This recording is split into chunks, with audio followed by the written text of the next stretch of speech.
Assalamualaikum bunda-bunda semuanya. Yuhu, hari ini ceritanya aku mau ceritain tentang kucing aku yang aku pungut di sini bunda. Itu di kebun karet ya, bekas kebun karet kayak gitu.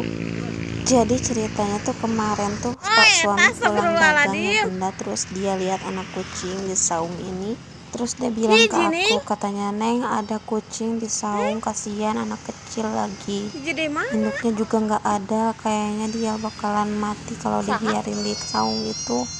Ya terus aku tuh bilang sama pak suami, "Ya udah kak, ya udah ambil aja kesini, nggak apa-apa. Kalau masih kecil mah kasihan banget." Dan ternyata di sini tuh beneran bunda segede ini, ya Allah, dibuang di tempat nggak ada orang sama sekali. Oh ya bunda, banyak banget orang-orang tuh buang kucing di daerah kayak gini ya bunda, yang banyak yang gak ada orang sama sekali kayak gitu. Ini ya Allah, lihat kucing segede gini dibuang gak sama induknya pula, ya ampun, di tempat seperti ini. Lihat bunda, tidak ada orang sama sekali. Ini aku udah nyampe di rumah aja bunda, terus kita perkenalkan sama teman-teman mereka yang baru juga.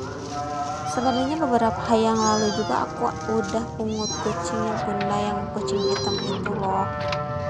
Aku bingung mau ngasih namanya, itu suka belibet ya bunda, soalnya kalau panggil-panggil kucing itu suka pengen semua harus datang gitu. Jadi kalau satu-satu tuh ribet, gak suka lupa-lupa kayak gitu. Nah ini juga kucing yang datang sendiri bunda. Awalnya itu kucing yang itu yang belang-belang itu kalau nggak salah, terus ada kucing hitam yang ini kecil. Ini masih perkenalan ya bunda, mereka mengenalkan diri. Yang belang itu yang cewek ya bunda, yang itu putih hitam itu cowok, terus yang hitam juga cowok. Jadi cuma yang belang aja cewek. Dan di sini ternyata kucingnya itu humble banget bunda, langsung dia tuh mau main sama AA ya bunda. Ternyata dia tuh apa ya namanya, nggak tuh selincah itu ternyata anaknya bunda. Ya Allah, kasihan banget kalau nyampe dia kelaparan di saung itu, gimana coba. Ya Allah, tega banget sih kalian buang-buang kucing.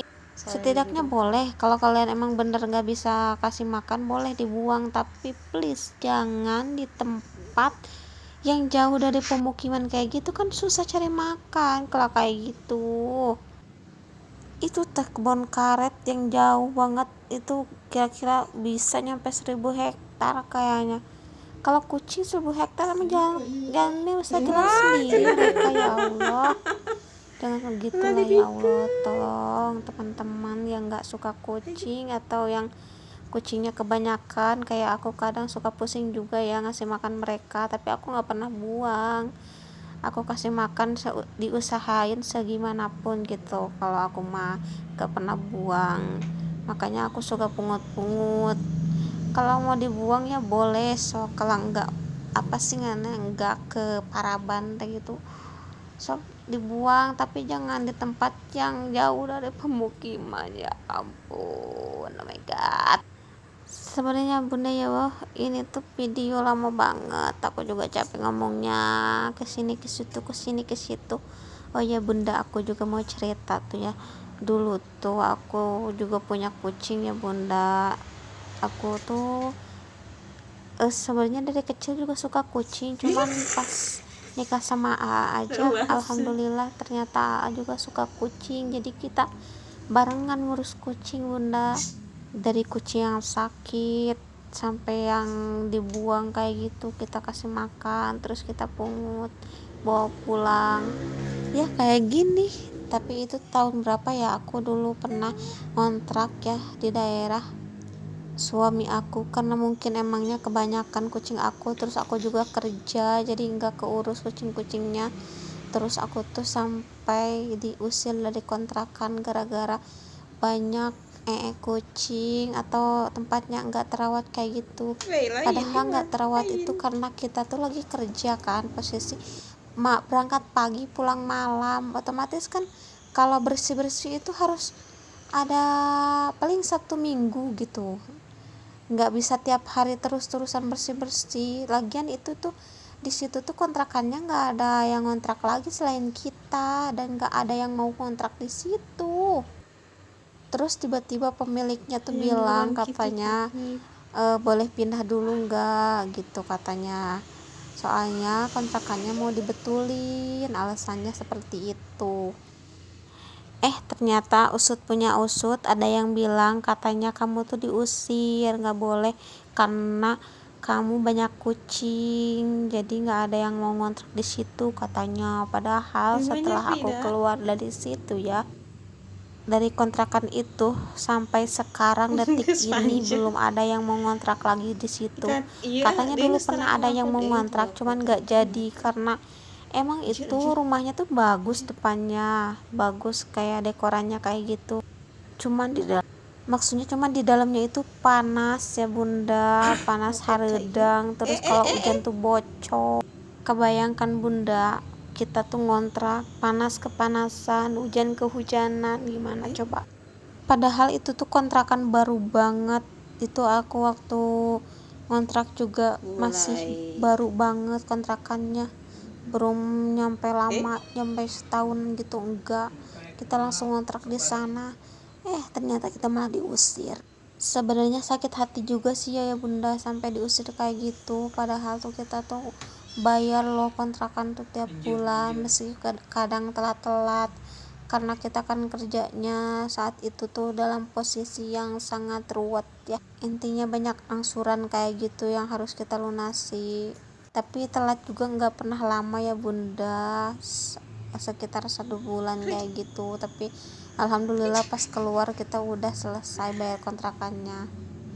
Ternyata bunda usut punya usut, katanya ada orang yang bilang ke aku kalau kenapa aku diusir dari kontrakan itu karena ada yang bilang sama yang punya kontrakan atau ngehasut kayak gitu ya bunda, supaya aku terus dikeluarin dari kontrakan itu.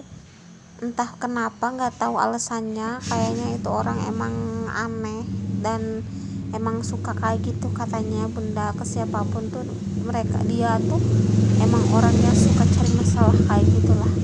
Terus tuh pernah tuh udah itu teh udah ketahuan itu ya, aku maafin lah, ya udahlah nggak apa-apa, udah terlanjur dah. Sekarang teh aku udah ngontrak lagi di tempat lainnya bunda, meskipun jaraknya nggak jauh dari kontrakan. Lama kelamaan karena kontrakan itu jarang ada yang ngontrak, bahkan tidak ada yang ngontrak sama sekali ya. Dari kontrakan 6 pintu kalau nggak salah itu nggak ada yang ngontrak setelah aku ngontrak di situ.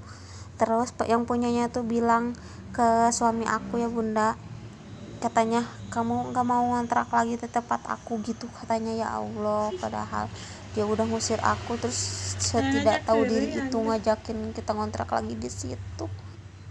Ya mana kita mau ya kan bunda, udah diusir tiba-tiba minta ngontrak, disuruh kontrakin lagi, oh no way. Terus kontrakannya itu sangat bocor tiap hujan gede tuh ya bunda, aku tuh harus nadahin pakai baskom itu, harus punya banyak, pakai ember, pakai baskom dari depan ruangan itu kan 3 ruangannya bunda, dari depan ke tengah ke dapur semua bocor. Ya Allah, gimana coba kalau hujan-hujan itu kita tuh nggak ada tempat neduh sama sekali karena banyak yang bocor bunda. Tapi sebenarnya yang bikin sakit itu bukan masalah bocornya ya bunda, masalah kita tuh diusir guys secara tidak langsung, meskipun caranya dengan baik-baik gitu bilangnya, katanya mau dibenerin karena emang kita tuh sering komplain karena bocor terus. Tiba-tiba dia bilang gitu teh, ya udahlah gitu. Ternyata kita tuh diusir, terus gak ada yang ngomporin, itu yang lebih sakit sih bunda. Ya ampun, tega banget sih, sejijik itu apa emang ama kucingnya bunda, gara-gara kita banyak kucing atau gara-gara apa nggak tahu aku juga. Tapi padahal bunda ya, di situ juga, di daerah situ juga banyak kok yang ngingu ucing, yang banyak kucingnya, bukan kita aja. Tapi kenapa ya dia tuh tega itu sama kita, ya Allah. Sebenarnya kita udah maafin ke bunda, kita udah maafan, maksudnya aku juga udah bisa ngobrol lagi sama dia, cuman kalau tiba-tiba tuh suka ingat gitu bunda, apalagi tentang masa-masa lalu itu, ya Allah, menyedihkan sekali. Pokoknya beberapa tahun ke tukang ke belakang itu sangat-sangat menjadikan sekali bunda ya.